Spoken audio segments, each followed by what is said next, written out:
आप सभी को जय मसीह की। Greetings to you in the name of our wonderful saviour Lord Jesus Christ.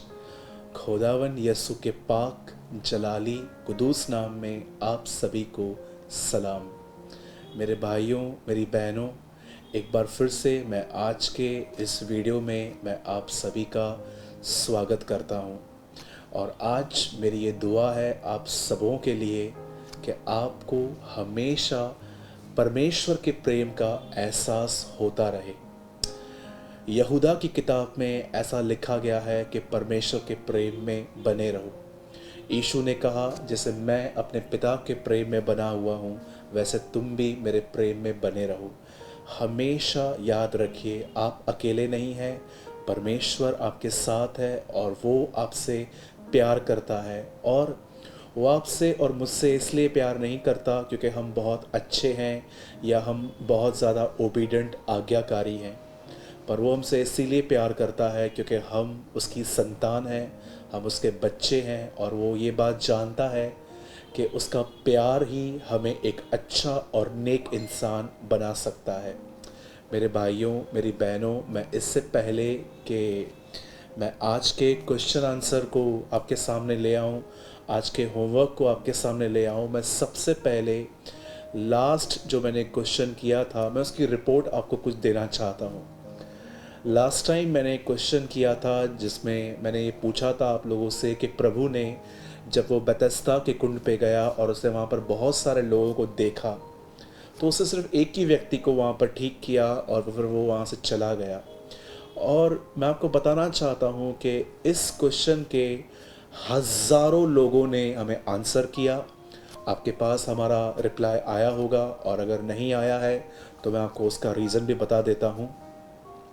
मैं आपको सबसे पहले बताना चाहता हूँ, जितने भी लोगों ने हमें आंसर किया 60% आंसर्स बिल्कुल करेक्ट थे, लेकिन 40% आंसर्स जो थे, मैं नहीं कहता हूँ कि वो गलत थे क्योंकि हम यहाँ पर सही और गलत ठहराने के पीछे नहीं हैं, लेकिन कहाँ न कहाँ मुझे ऐसा लग रहा था काफ़ी सारे लोगों ने विदाउट स्टडी आंसर किए थे। लेकिन जितने भी लोगों ने स्टडी करके आंसर दिया था 99% उन लोगों के आंसर बिल्कुल करेक्ट और वचन के अनुसार थे।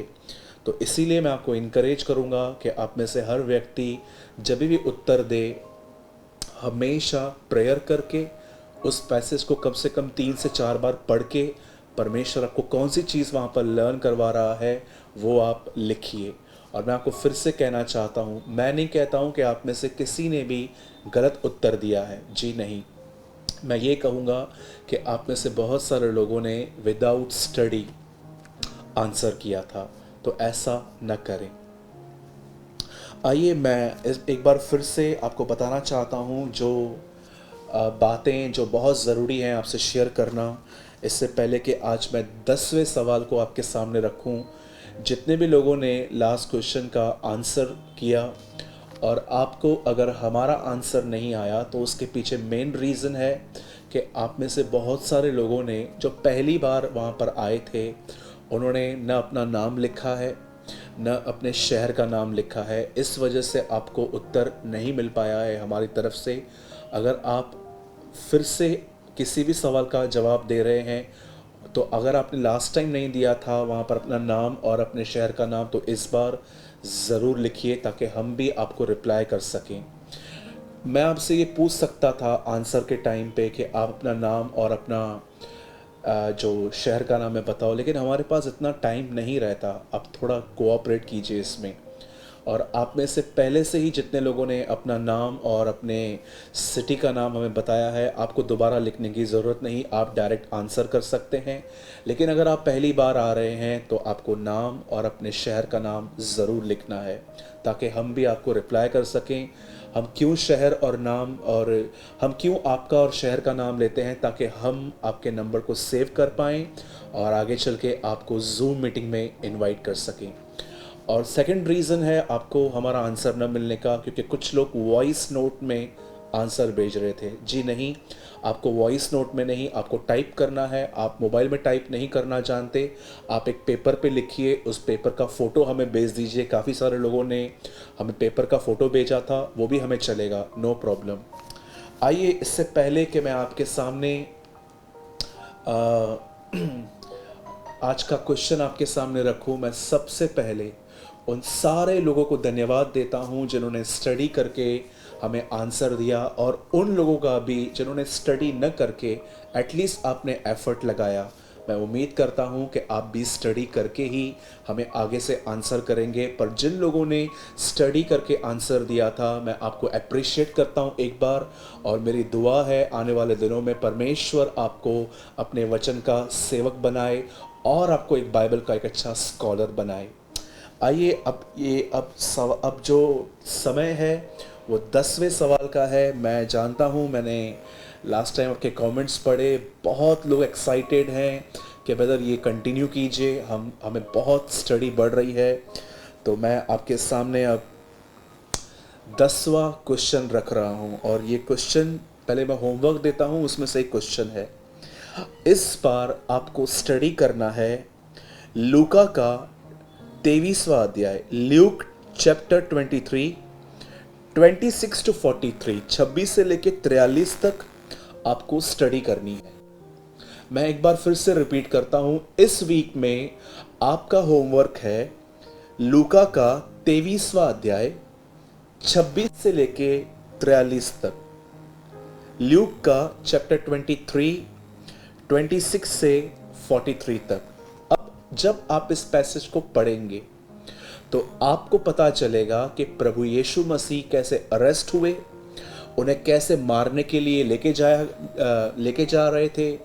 और मैं आपको बताना चाहता हूं कि उनके साथ रास्ते पे 2 चोर भी हो लिए, जिनको सेम मौत मारने वाले थे क्रूस पर ही। और जैसे वो ऊपर गए, आप सभी जानते हैं कि प्रभु और उन दोनों चोरों को वहां पर क्रूस पर चढ़ाया गया। अब मेरा सवाल ये है, इस पूरे पैसेज के अंदर एक क्वेश्चन है मेरा, जो आपको ये वीक में आंसर देना है। जो लेफ्ट साइड चोर था, उसने यीशु मसीह को बहुत बुरी बुरी बातें कही कि तू ऐसा है, तू वैसा है। लेकिन दाहिनी और जो चोर था, उसने यीशु को कहा, जब तू अपने राज्य में आए मेरी सुद्धि लेना। और प्रभु ने उससे कहा, तू आज ही मेरे साथ स्वर्गलोक में होगा। अब सवाल ये है, इस चोर ने, जिसने अपना जीवन यीशु को दिया, इसने यीशु में ऐसा क्या नोटिस किया कि उसने कहा कि जब तू आए मेरी सुद्धि लेना? कौन सी चीज ने उसे ये पहचान दी कि ये परमेश्वर है? ये मेरा सवाल है।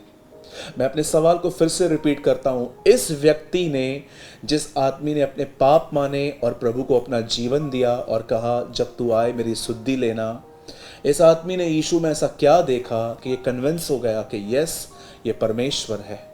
आपको वो रीज़न ढूंढना है। ये मेरा सवाल है, और मैं आपको बताना चाहता हूँ, यस, क्वेश्चन भी हार्ड है, आंसर भी हार्ड है, लेकिन मेरे पास इससे बहुत ज़्यादा हार्ड क्वेश्चंस हैं। मैं अभी भी इजी पूछ रहा हूँ। तो आपका होमवर्क भी मैंने दे दिया, और मैंने आपको क्वेश्चन भी दे दिया। और मैं आपको अब एक और चीज़ बताना चाहता हूँ। आप में से कुछ लोग अलग अलग चर्च के अलग अलग नंबर्स पे आंसर करते हैं। जी, आपको नहीं करना है, आपको मेरे फेसबुक के मैसेंजर पे भी नहीं करना है, आपको एक ही जगह पे आंसर करना है, और वो नंबर इस समय आपके स्क्रीन पर है। आपको यहाँ पर व्हाट्सएप करना है 9112656445। और अगर आप भारत से बाहर रहते हैं, इंडिया से बाहर, तो आपके लिए कोड है +91। आप +91 लगा के आप इस नंबर को सेव करें और यहीं पर हमें आंसर करें। और मैं एक चीज़ और कहना चाहता हूं बंद करने से पहले, कि अगर आपका कोई ऐसा अनुभव है कि जभी से आपने क्वेश्चन आंसर सेशंस को, जो मीटिंग्स हम अपलोड करते हैं एवरी मंडे इवनिंग में, जब से आपने ये अटेंड की हैं, और अगर आपकी बाइबल स्टडी इन क्वेश्चंस की वजह से बढ़ी है, तो अपना ये अनुभव या अपनी ये गवाही थोड़े में अगर आप कमेंट में लिख सकते हैं तो आप लिखिए। हमें खुशी होगी कि ये प्रोग्राम बहुतों के लिए ब्लेसिंग बन रहा है। और मैं आपको बता नहीं सकता हूँ मुझे कितनी खुशी है इस बात की कि हज़ारों लोगों का आंसर हमें आ रहा है। और मुझे बहुत खुशी हो रही है कि आप में से बहुत सारे लोग एक सिंसियर स्टूडेंट्स बन रहे हैं, एक अच्छे विद्यार्थी बन रहे हैं। और मैं बिलीव करता हूँ कि आप आने वाले दिनों में अपने परिवार और अपनी नेशन के लिए ब्लेसिंग होंगे। मैं सारी बातों के लिए परमेश्वर को महिमा देता हूँ। मैं विश्वास करता हूँ आप पहले स्टडी करें, आप पहले प्रेयर करेंगे, फिर स्टडी करेंगे, फिर आंसर करेंगे। जय मसीह की।